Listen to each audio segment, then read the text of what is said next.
बच्चों, आज हम सीखने वाले हैं बहुलक ज्ञात करना। पाठ 13 सांख्यिकी। इसमें एक उदाहरण 5 है। देखिए, विद्यार्थियों के एक समूह द्वारा मोहल्ले के 20 परिवारों पर किए गए सर्वेक्षण के परिणाम स्वरूप विभिन्न परिवारों के सदस्यों की संख्या से संबंधित निम्नलिखित आंकड़े प्राप्त हुए। परिवार माप और परिवारों की संख्या। 1 से 3 7, 3 से 5 8, 5 से 7 2, 7 से 9 2, 9 से 11 1। इन आंकड़ों का बहुलक ज्ञात कीजिए। हमें क्या क्या दिया है देखिए बच्चों, इसमें हमें निकालना क्या है, बहुलक। बहुलक ज्ञात करो, इन आंकड़ों का बहुलक निकालना है। वही दे रखा है, एक तरफ वर्ग अंतराल दे रखी है, परिवार माप और परिवारों की संख्या। इसका मतलब क्या है देखिए, परिवार माप का मतलब हुआ 1 से 3 तक सदस्य कितने परिवारों में है, 7 परिवारों में। 3 से 5 सदस्य कितने परिवारों में हैं, 8 परिवारों में। 5 से 7 सदस्य कितने परिवारों में हैं, 7 से 9 सदस्य भी, और 9 से 11 सदस्य कितने परिवारों में हैं, एक ही परिवार में है। तो यहाँ पर देखिए, सबसे पहले हम क्या निकालते हैं, जब भी बहुलक निकाला होगा आपने, ठीक है, जबकि आंकड़े क्या होते हैं, वर्गीकृत नहीं होते हैं, वो आप सीख चुके हैं क्लास 9th में। तो वहां पर हम क्या देखते हैं, सबसे अधिक बारंबारता। बहुलक क्या होता है, जो सबसे अधिक बार आता है। तो यहाँ पर सबसे अधिक कौन है, 8 है। समझ रहे हो बात, परिवारों की संख्या है ना, ये बारंबारता हुई, इसको हम क्या बोलते हैं, बारंबारता। तो सबसे अधिक जो बारंबारता है वो क्या है, 8 है। ठीक है, यहां पर अधिकतम बारंबारता देखिए, यहां पर कर रहा हूं मैं हल, कैसे करना है, अधिकतम बारंबारता। देखो बड़ा आसान है, अधिकतम बारंबारता कितनी है बच्चों, 8 है। तो ये किस वर्ग में आता है देखिए, ये इसके बाद इस वर्ग को पकड़ना होता है। क्या करना है उसके बाद, वर्ग को पकड़ना है। तो अधिकतम बारंबारता वाला वर्ग देखना है हमको, अधिकतम बारंबारता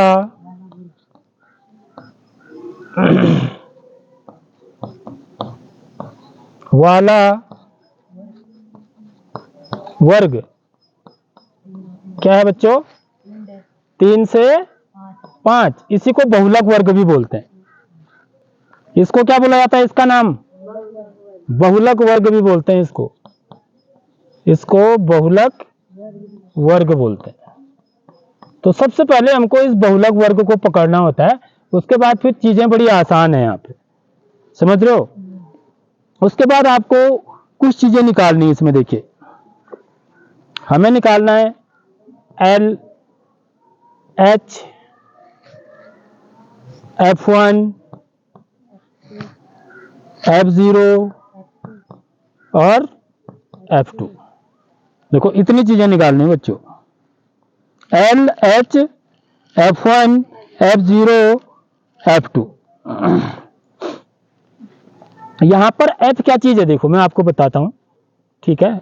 F1 क्या चीज है, F1 यह होता है, ठीक है।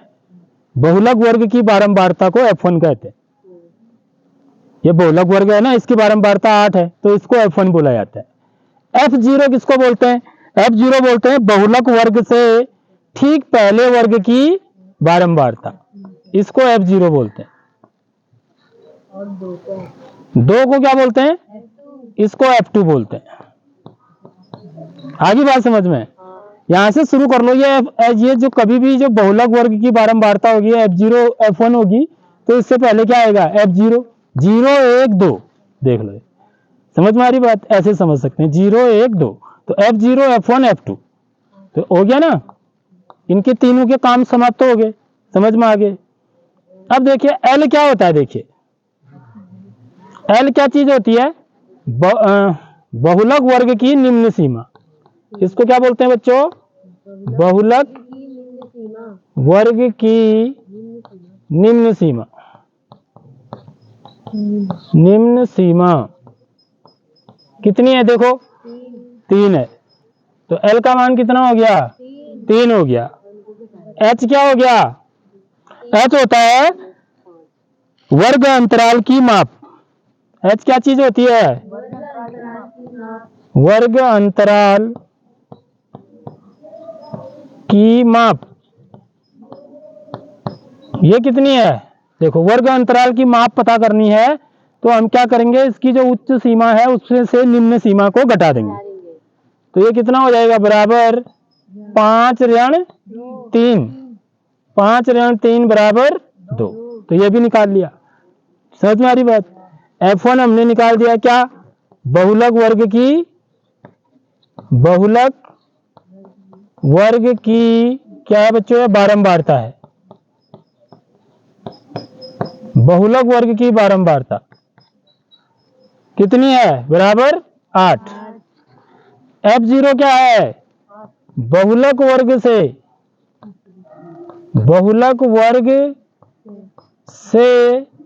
ठीक पहले वाले वर्ग की बारंबारता। बहुलक वर्ग ये है, इससे ठीक पहले वाला वर्ग ये है, इसकी बारंबारता है।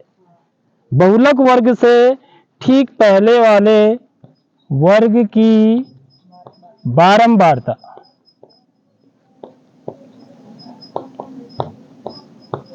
तो ये कितना है बच्चों, 7 है। और F2 क्या चीज है, बहुलक वर्ग से ठीक बाद वाले वर्ग की बारंबारता बराबर 2। बस जिसने ये चीजें सब निकाल ली उसके बाद उसको सूत्र अप्लाई करना है सीधे। इसलिए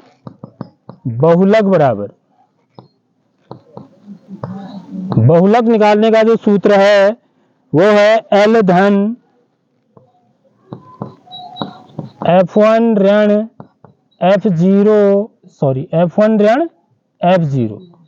बट्टे 2F1 ऋण F0 ऋण F2। और इन सबको किससे गुणा कर देना है, H से, गुणा H। देख लो जरा सा, ऐसा लंबा फॉर्मूला है। यह सूत्र आपको याद करना है। 5 नंबर लाने हैं, 6 नंबर तो इतना याद कर ही सकते हैं। क्या करना है, अंश में क्या करना है, इसमें से इसको घटाना है। देख लो ये F1 में से F0 को घटाना है, L को आगे जोड़ना है, L प्लस करना है, L प्लस ये पूरा एक, L अलग, 2 पद हुए इसमें, एक तो ये वाला दूसरा ये वाला। समझ में आ रही बात। और नकलची क्या करता है ना, इनको दोनों को मिला देता है, ऐसा कर देता है नकल करने वाला। तो इसलिए वहां पर वो घाटा खा जाता है।